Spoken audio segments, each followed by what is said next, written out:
রেগে গেলে চলবে ভাই? ম্যাডাম কথায় কথায় বলে চলে যাচ্ছে, ভাই মাংস মনে রাখলে করবি না, পরিষ্কার কথা, আমারও তাই।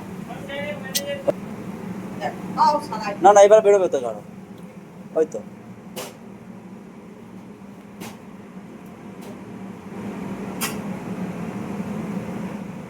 বাজে কম্পিউটারের মতো।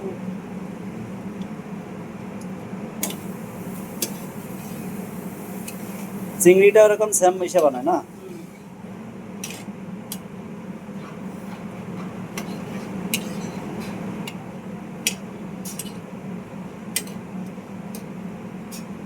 নো, তাহলে ইয়ে হয়ে যাবে, কন্ট্রি হয়ে যাবে না? তো কনফিউজ টাইপ হয়ে যাবে। হ্যাঁ, কোয়ান্টিটি তো ওরকম সাদা সাদা সবই যা বানায় সাদা সাদা না, এটা পুরো কনফিউজ টাইপের। সাদা বাটার, গেরানি, চিজ, ক্রিম, এগুলো তো কনফিউজ। Olive oil.